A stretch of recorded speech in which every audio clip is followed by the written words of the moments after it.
Assalamualaikum. Selamat sejahtera. Tachahau. Vanakkam. Sorry? Oh, tengah. Okay, tak biasa. Tak biasa. And a very good evening to everyone. Saya cukup terharu. Hebat ya. Orang-orang Putrajaya ada, orang-orang Bangi ada. Mana lagi ada? Ada? Sepang. Ya, Sepang adalah host kita. Tuan-puan, adik kakak, rakan-rakan sekalian, anak-anak murid saya.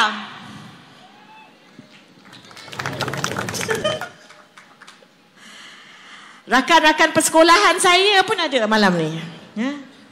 Saya ingin mengucapkan ribuan terima kasih. Mulanya ya kepada Pasukan Pakatan Harapan Putrajaya.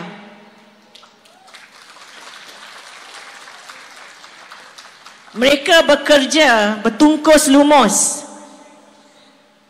Mereka mahukan event malam ini above all else ya.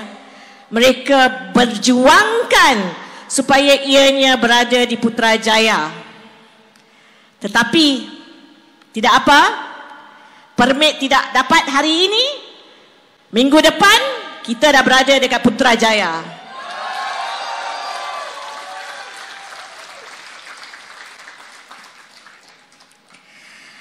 Saya seorang yang sangat bertuah. Saya 47 tahun. Perjalanan hidup saya memang berbeza lah saya rasa daripada kebanyakan daripada tuan-puan. Tetapi itu adalah sebab mengapa Pakatan Harapan yang diterajui oleh Datuk Seri Anwar Ibrahim adalah suatu parti reformis. Hanya parti yang sehebat, seinklusif, seberani Pakatan Harapan yang angkat saya, Nur Aisyah Maidin binti Haji Abdul Aziz, pesakit spina bifida yang dilahirkan pada tahun 1975. Satu-satunya manusia di dunia ini yang mempunyai spina bifida dan PhD daripada University College London. Di dunia, ya, the only one. Hanya Pakatan Harapan yang nampak saya. Orang lain tak nampak saya. Itu tuan-puan kena ingat ya. Saya ni nak cerita, banyak cerita sebenarnya. Tapi cerita saya kena mula daripada awal. So disebabkan saya ni ahli akademik, memanglah saya nak mula cerita ni daripada pandangan akademik. Terutamanya pula sebab kita ada begitu ramai penceramah-penceramah tersohor yang ada pada malam ini, yang datang jauh-jauh daripada Pasir Salak pun ada. Saya ni anak ilmu mutu dan budi. Tahu tak apa itu ilmu mutu dan budi? Siapa? Cakap. Universiti Kebangsaan Malaysia. Seperti mana Pakatan Harapan merupakan parti yang pertama yang nampak saya, ya. Begitu juga Universiti Kebangsaan Malaysia.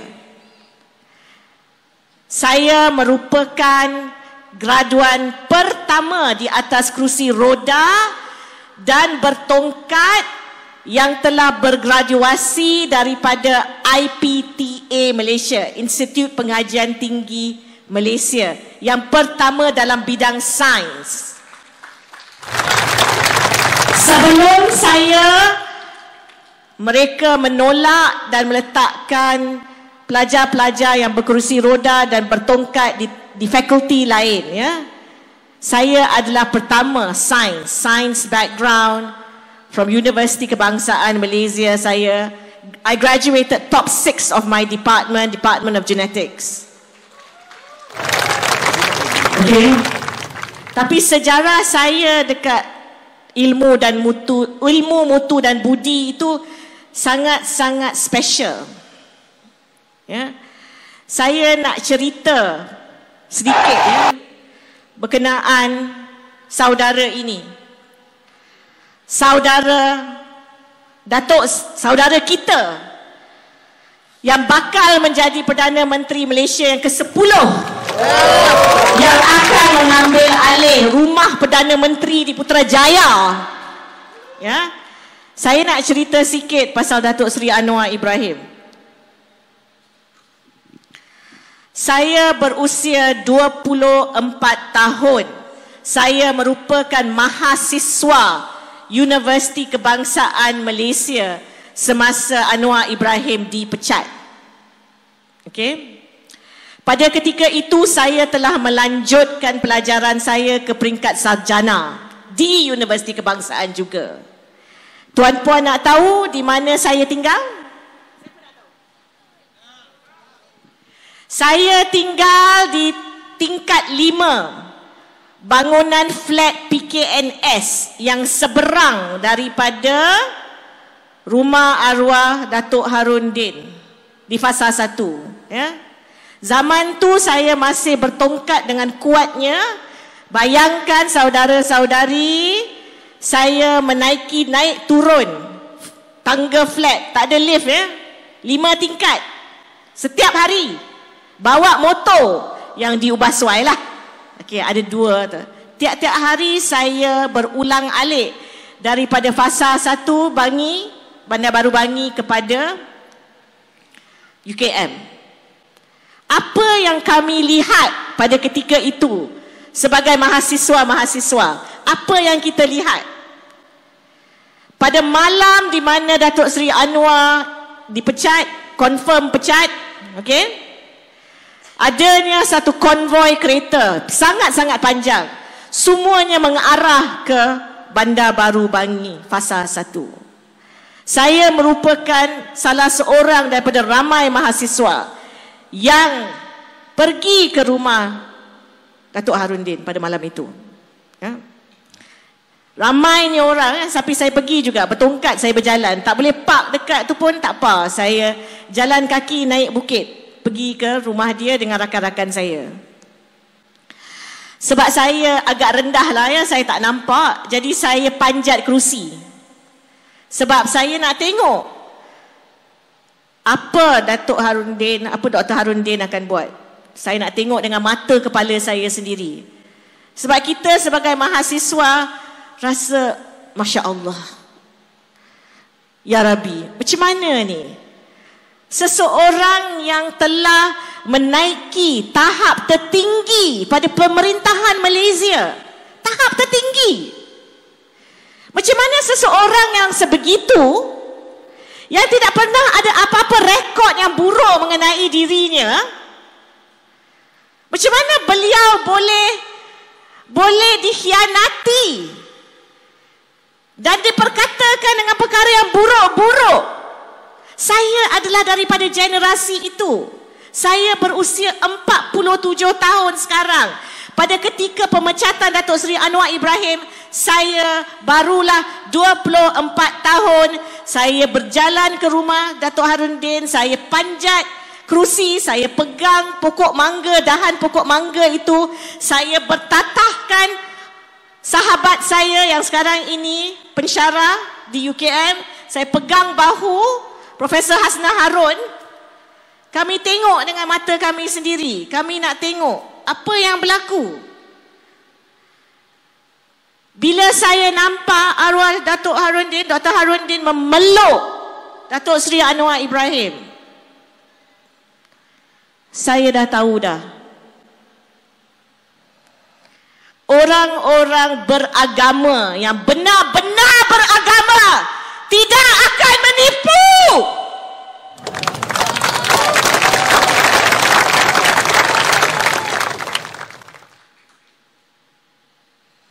Zaman saya di UKM, sebenarnya saya ni peminat Parti Islam Malaysia. Saya penyokong kuat bapa kepada Ustaz Omar ni lah. Ustaz ni Omar ni. Memang saya sangat bahagia apabila saya mendapati bahawa arwah Ustaz ni Aziz menyokong penuh Datuk Seri Anwar Ibrahim.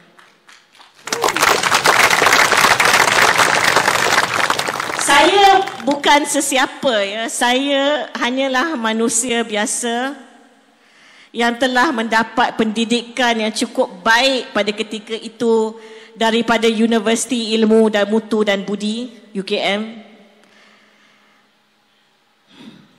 Saya menjual harakah. Saya menolong pakcik-pakcik di lab assistant. Semuanya sebab saya dahagakan ilmu, dahagakan pengetahuan. Saya jual harakah sebab zaman itu tak ada social media, tuan-puan. Tak ada internet. Mana ada zaman tu? Macam mana kita nak dengar suara-suara pembangkang kerajaan? Kerajaan masa tu cukup kuat, tapi tak masuk akal. Kami mahasiswa pada ketika itu kami faham apa benda yang berlaku ni. Jadi kami semua bertungkus lumus cari maklumat. Ya. So social media tak ada. Bagaimana kita nak dengar suara Datuk Seri Anwar Ibrahim? Saya ingat apabila buku biru Royal Commission atas Datuk Seri Anwar Ibrahim keluar, saya pergi beli buku tu. Saya nak baca. Saya memang suka baca. Jadi walaupun buku tu sangat tebal, saya ingat lagi. Saya pergi duduk dekat ANW, dekat Warta Supermarket tu. Saya duduk dekat situ, saya beli air, saya duduk belik, saya baca. Dan saya tengok semua gambar. Semua gambar yang dimasukkan dalam Royal Commission itu. Walaupun memang betul keadilan dibina kerana apa yang telah berlaku kepada Datuk Seri Anwar Ibrahim, tetapi keadilan ini dan sebab mengapa saya memilih Parti Keadilan adalah kerana ianya satu-satunya parti yang melihat kepada the people's cause, perjuangan rakyat. Di keadilan kita boleh bergaduh pun sesama kita. Saya seorang yang banyak kritik ramai orang. Ya memang. Saya kritik semua. Saya hanya diumumkan sebagai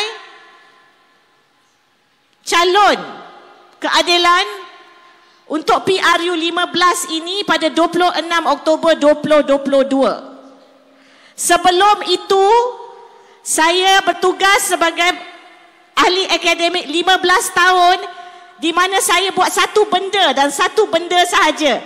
Saya tidak pernah menipu. Saya tidak pernah membodek. Saya belajar dengan kuat supaya saya boleh meningkatkan ilmu di Malaysia dan menggunakan ilmu itu untuk mendapatkan manfaat kepada rakyat. Dan itu adalah sesuatu yang dikesan dan dinampakkan oleh Datuk Seri Anwar Ibrahim dan saudara Rafizi Ramli. Dua manusia ini, tuan-puan, mereka bukannya manusia yang selfish ya, tuan-puan. Mereka tak selfish langsung. Sebab mereka ambil orang seperti saya. yang bercakap banyak, yang banyak meluahkan perasaan tanpa mengira apa yang akan berlaku pada diri saya. Malah apabila ayuh Malaysia diumumkan, pada dan ketika itu saya punya objektif saya hanyalah satu, iaitu saya hendak menaikkan Kerajaan Pakatan Harapan di bawah pimpinan Datuk Seri Anwar Ibrahim dan Saudara Rahim Ramli. Saya belum lagi ahli politik, tetapi saya pastikan saya tak kenal sesiapa pun. Saya tahu mengenai ahli politik. Saya boleh tweet mereka, saya boleh email mereka, tetapi ini adalah ahli politik. Mereka ini hidup yang sangat mempunyai kehidupan yang sangat berbeza daripada kehidupan saya. Tetapi saya tekad sebab saya tahu negara Malaysia akan hancur. Anak-anak murid yang kami mengajar bertungkus lumus, tidak mempunyai career progression yang bagus. Maksudnya walaupun mereka berkelulusan tinggi, orang yang terpandai di Malaysia, apabila mereka graduasi, tak semestinya mereka akan dapat pekerjaan. Itu adalah sesuatu yang tidak bermaruah. Kita besarkan anak kita. Apakah hak anak-anak Malaysia kalau yang paling bijak pun ditidakkan peluang mereka untuk mara ke hadapan? Saya sebagai seorang guru, seorang cikgu, seorang ahli akademik, saya akan disoal di akhirat nanti. Apakah yang kamu buat, Nur Aisyah Maidin binti Haji Abdul Aziz? Apa yangkah kamu buat untuk mendapat balasan syurga daripada Allah Ta'ala? Kita jangan panggillah anak kurang upaya tu anak syurga. Sebab kita punya tanggungjawab, tak kira anak macam mana pun yang keluar dekat Malaysia ni, asalkan anak Malaysia, mereka mempunyai hak yang sama untuk bergerak maju ke hadapan dengan sebaik mungkin. Sekiranya tidak ada undang-undang untuk melindungi, enforceable law, undang-undang dan akta mesti mempunyai erti. Kalau tidak, ia tidak memberi apa-apa kesan kepada rakyat kita. Sesiapa saja boleh pergi parking kereta dekat parking OKU. Tak ada tindakan mahkamah. Tak ada, tuan-puan. Mungkin kena saman lah, tapi saman tu datangnya daripada pusat atau kawasan itu sahaja. Tetapi kita tidak mempunyai an enforceable akta OKU. Itu pun dah cukup, alhamdulillah lah saya rasa. Yang sekurang-kurangnya kita ada lah akta OKU 2008 ni. Tetapi apakah yang telah dilakukan sejak tahun 2008 oleh Kerajaan Barisan Nasional dan kemudiannya Kerajaan Perikatan Tebuk Atap Nasional? Tak ada benda pun. Mereka tak buat benda. Mereka tak kisah. Yang dikisahkan adalah yang 70 orang menteri kabinet yang beramai-ramai yang nak bawa kereta Velfire masing-masing. Okey. Saya sebagai seorang pengajar lebih 15 tahun, sakit hati. Nak mengajar pun wifi tak jalan. Senantiasa pusing, tak jalan. Kuliah pergi mana masa PKP? Ataupun saya pun dah confused dah. PKP ke, MCO ke, CMCO ke. Saya memang zaman itu adalah satu zaman yang penuh kegusaran. Dan sejak daripada itu juga, punyanya ramai graduan-graduan Fakulti Perubatan Universiti Melaya mula diambil oleh negara Singapura. Ini adalah satu fakta ya tuan-puan. We are losing our smart people. Left, right and center. We are losing our young ones. Okay. Pendidikan adalah perkara yang terlampau penting. Terlampau penting. Tuan-puan, saya berada di sini pada hari ini di atas kerusi P125 Putrajaya. Saya nak cerita sikit bagaimana kempen saya dalam seminggu dua ni ya. Saya pada mulanya saya memang rasa, ya Allah, boleh ke saya membawa tanggungjawab yang begitu besar sekali. Saya seorang yang sangat hands on ya. Kalau pasal tu saya jadi saintis, sebab saya suka melihat buat sesuatu uji kaji tu, saya nak tengok dengan mata kepala saya sendiri. Saya tak boleh percaya cakap orang lain. Dia masuk teng sini, lepas tu dia teng keluar. Tak boleh. Saya kena tengok dengan mata saya sendiri. Jadi untuk saya memahami isi hati, nada, nadi rakyat Putrajaya, perlulah saya bercakap dengan begitu seramai yang mungkin warga Putrajaya. And that is exactly what I did. Okey tuan-puan, daripada awal lagi, sejurus selepas saya sampai di Putrajaya, saya telah mula memberi nombor personal saya kepada setiap satu warga Putrajaya yang saya bertemu. Okey. Saya dipilih dengan jangka masa waktu yang begitu singkat. Tugas saya berat. Saya tahu diri saya macam mana. Saya cu mereka.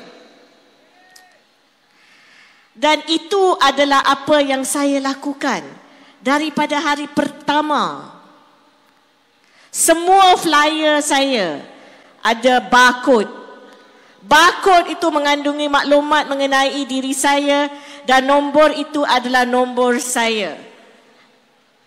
Warga Putrajaya did not disappoint me. Warga Putrajaya hebat.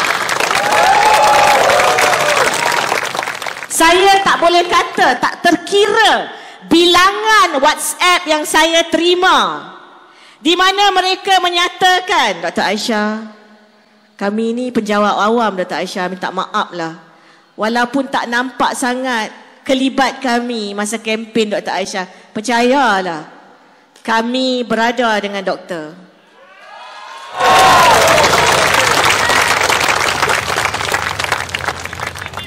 Setiap hari, setiap pagi, phone saya, mesej yang saya terima banyak. Saya mengamalkan teknik sebegitu kerana saya telah biasa menjaga pesakit-pesakit spina bifida. Saya ni bukan muda, 47 tahun, saya dah nampak banyak. Memang saya asingkan diri saya daripada kebanyakan aktivis-aktivis OKU. Itu satu kebenaran, bukan satu yang apa, memang. Sebab saya mahu fokuskan kepada bidang saya. Saya nak pastikan apabila saya bercakap dengan ilmu berisi. Tetapi apabila saya diberikan mandat oleh Datuk Seri Anwar Ibrahim dan saudara Rafizi Ramli, saya telah pentingkan satu benda ini above all else. Reach out to all the stakeholders. Okay? Jadi sama seperti mana apabila saya pensyarah di Universiti Melaya, saya reach out to all the students. Saya rapatkan diri saya dengan pelajar-pelajar. Saya rapatkan diri saya dengan Kesatuan Mahasiswa Universiti Melaya. Saya turun ke balai polis apabila anak-anak Universiti Melaya saya dipanggil ke balai polis. Saya turun ke mahkamah apabila saudara Alif Naif didakwa semata-mata sebab memperjuangkan penurunan harga ayam. Sama juga dengan pesakit-pesakit Spina bifida saya.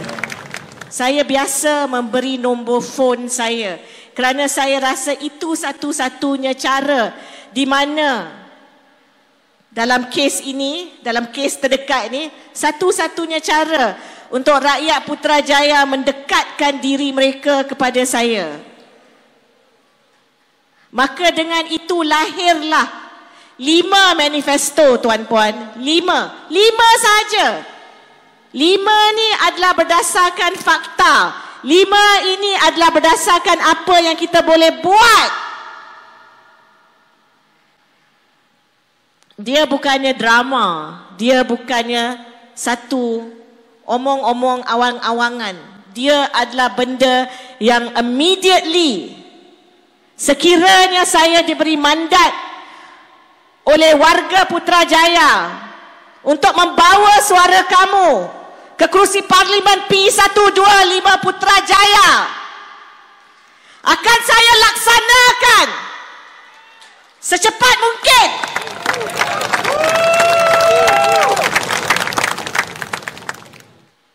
Lima sahaja, tuan-puan. Yang pertamanya adalah untuk memartabatkan penjawat awam.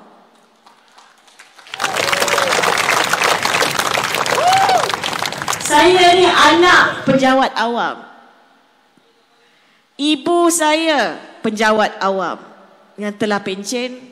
Bapa saya mantan Ketua Pustakawan Universiti Kebangsaan Malaysia. Ketua Pustakawan yang pertama. Saya berbalik semula. Saya punya value, saya punya nilai-nilai saya datangnya daripada 2 manusia penjawat awam ini yang sangat baik, yang sangat murni. Saya masuk Universiti Kebangsaan Malaysia pada tahun 1995. Bapa saya, Allahyarham Tuan Haji Abdul Aziz bin Sheikh Maidin, meninggal dunia pada tahun 1977. Lama ya, tuan-puan. Saya masuk UKM 1995. Ada orang yang masih mencari waris bapa saya. Sebab mereka berkata, ayah doktor ni orang yang beriman, orang yang baik, tak pernah lokek dengan duit. Siapa-siapa yang datang minta tolong, dia tolong. Tapi apabila nak dibayarkan semula, dia tidak mahu mengambil duitnya semula. Itu adalah bapa saya. Seorang penjilid buku Universiti Kebangsaan Malaysia. Bayangkan, saya hanyalah awal 20-an. Pak Cik berumur 40 tahun lebih ini datang kepada saya dengan menangis teresak-esak. Saya ambil duit RM100 daripada ayah kamu. Saya pinjam. Saya nak bayar, dia kata, tunggu anak saya masuk universiti baru bayar. Tak payah bayar saya sekarang. Pak Cik tu tunggu 20 tahun dia tunggu. Bapa saya ada 3 orang anak. Kakak saya tak masuk UKM. Abang saya tak masuk UKM. Tapi takdir saya masuk ke Universiti Kebangsaan Malaysia.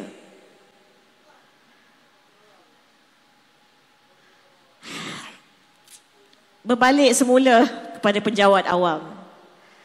Tugas penjawat awam ni berat, tuan-puan. Sebab kita kena ikut cakap bos. Tak mudah.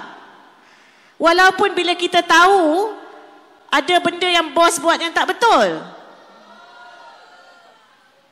Walaupun kita mungkin baik dan ada perhubungan yang baik dengan bos terdekat lah contohnya. Tapi itu tak bermakna yang bos yang paling besar dekat institusi dan organisasi itu yang diletak di situ oleh pihak berkuasa. Ya, saya bercakap berkenaan dengan Kerajaan Barisan Nasional dan Kerajaan Perikatan Nasional. Tuan-puan kena lihat ya, kualiti pemimpin-pemimpin universiti zaman ini. Adakah mereka turun bersama rakyat? Adakah mereka faham apakah ertinya memperjuangkan rakyat? Adakah profesor-profesor ramainya, ya, saya bukan cakap pasal segelintir yang berani bercakap benar, saya bercakap kepada kebanyakannya yang telah digam mulutnya. Digam mulutnya dan disuruh kejar angka, kejar bilangan supaya boleh naik pangkat. Itu adalah realiti apa yang dihadapi oleh kebanyakan daripada kami yang berada di institusi pengajian tinggi. Ada yang kata, kenapa Aisyah ni berani sangat? Kenapa Aisyah ni sanggup mempergadaikan periuk nasi dia? Ada cikgu saya marah dengan saya. 15 tahun kau dah kerja dengan UM, Fakulti Perubatan. Senang-senang je kau lepaskan kerja kau. Ada? Ada? Ya?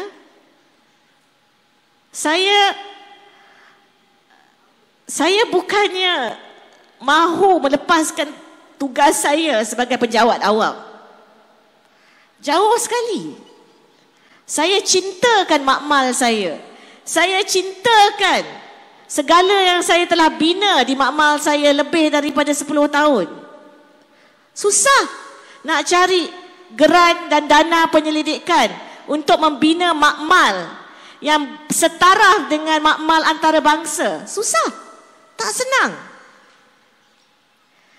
9 tahun saya tunjukkan geran-geran yang saya tidak mendapat daripada Kementerian Pengajian Tinggi.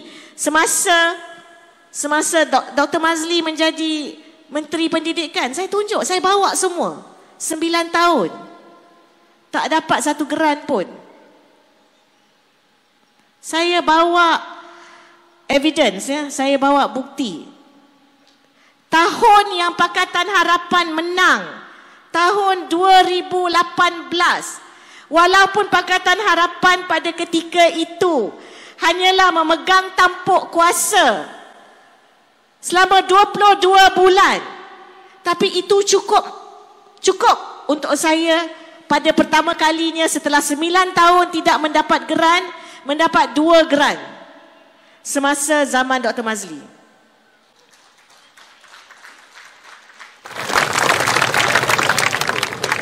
Saya sedia maklum. Bukan mudah ya. Kerajaan Barisan Nasional telah berada di situ 61 tahun sebelum dikalahkan oleh Pakatan Harapan. Secara sahnya, saya sendiri, kalau tuan-puan tak percaya, saya tak ada social media. Sebelum 2018, saya tak ada satu akaun pun. Sebab kita telah lama dimomokkan dan disuruh untuk duduk diam. Kita tahu Barisan Nasional tak benarkan kita bersuara langsung pun. Tak guna. Nanti susah-susah kita bekerja seikhlasnya, geran tak dapat, anak murid nak makan apa? Anak murid kerja siang malam. Okey? So memang saya sedia maklum dan saya faham kegusaran penjawat awam Putrajaya. Sebab itu manifesto yang pertamanya adalah memartabatkan penjawat awam. Tidak kira mana-mana pun pandangan politik tuan-puan. Apabila Pakatan Harapan menaiki dan memegang tampuk pemerintahan di Putrajaya, diketuai oleh Datuk Seri Anwar Ibrahim dan generalnya Saudara Rafizi Ramli. Penjawat awam tidak perlu gusar. Ini adalah janji saya kepada kamu. You will not be penalized. Anda tidak akan dihukum. Itu janji saya. Manifesto kedua kami di Putrajaya. Manifesto kedua kami adalah berkenaan infrastruktur, tuan-puan. Infrastruktur. Tuan-puan nampak kan? Semalam saya cuba naik bas. Saya cuba naik bas di Putrajaya. Tak berjaya. 3 bas saya tunggu. 1 jam 15 minit saya tunggu. Tak ada satu bas yang lalu di Putrajaya. Putrajaya yang menjadi capital administration of the country known as Malaysia. Not a single bus had a wheelchair accessible facility. Tak boleh naik dengan kerusi roda, tak boleh. Ada tangga je. Okey. Terlampau banyak benda yang sebenarnya yang berlaku di Putrajaya yang secara luarannya tidak nampak. Tetapi sekiranya anda bekerja di Putrajaya, anda akan ketahui keseksaan dan kesengsaraan rakyat Putrajaya. Nak dapat bas, tunggu bertangga, tak dapat. Terpaksalah membelanjakan duit, ambil Grab. Sebenarnya perkara-perkara ini tidak patut berlaku. Kita tahu pihak pemerintah yang sedia ada, yang telah berada di Putrajaya sekian lama, tidak menjalankan tugas menjaga rakyat dengan betul. Menjaga rakyat bukannya dengan menaburkan dedak setiap 5 tahun.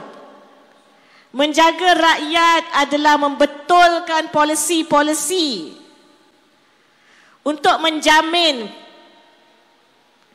segenap lapisan rakyat Malaysia. Infrastruktur di Putrajaya yang nampak gah di luar itu banyak masalahnya. Saya telah pergi ke banyak tempat di Putrajaya. Kebanyakannya ya memang mempunyai fasiliti-fasiliti OKU. Ada tandas. Tapi tak semestinya saya boleh masuk tandas OKU. Dia label OKU tapi tak boleh masuk. Okey, saya dah dapat signal. Saya dah jadi saya akan wrap it up. Alright. Okay. So pertama, martabatkan penjawat awam. Keduanya adalah membetulkan dan memperbaiki infrastruktur. Ketiga adalah menangani harga kos yang sara hidup yang tinggi, terutamanya makanan, tuan-puan. Harga ikan. Macam mana harga ikan senangin di Sentul sama harga dengan ikan selar dengan kembung dekat Putrajaya? Tak masuk akal. Rakyat tak makan dengan betul dekat Putrajaya tu. Menyebabkan kita tahu Putrajaya tu moden, orang kaya, orang ingat orang kaya. Tetapi anak-anak di Putrajaya, satu dalam setiap 4 anak Putrajaya, perkembangan pertumbuhan dia terbantut. Tak masuk akal. Manifesto keempat adalah untuk menjaga generasi masa depan. Dan ini adalah apa yang saya pandai buat. 15 tahun saya menjaga generasi masa depan. Penyelidikan saya adalah berkenaan perkembangan janin. Saya sangat concern. Setiap satu ceramah kelompok saya pergi, saya menyuarakan bahawa tuan-puan, undi pada 19 November 2022 bukan untuk diri tuan-puan. Ianya adalah untuk anak-anak tuan-puan, untuk cucu-cucu tuan-puan, dan terutamanya untuk cicit-cicit yang belum tuan-puan jumpa lagi. Sebab janin di Malaysia tidak selamat. Kalau makanan pun kita tidak boleh garanti, tak boleh confirm bagi makanan berkhasiat kepada mak-maknya. Macam mana kita nak harapkan bahawa anak yang keluar itu adalah sihat? Okey. Yang terakhir, tapi yang terpenting adalah berkenaan keselamatan penduduk Putrajaya. Terlampau lama penduduk Putrajaya dicerobohi oleh mereka-mereka yang tidak patut berada di sana. Musuh-musuh kita ini, kita boleh halau mereka. Hari Sabtu ni, 19 November, jangan lupa. Mesti keluar. Once and for all, we get rid of the bad guys. Because the rakyat, especially Putrajaya, we are the good guys. Terima kasih semua. Assalamualaikum warahmatullahi wabarakatuh.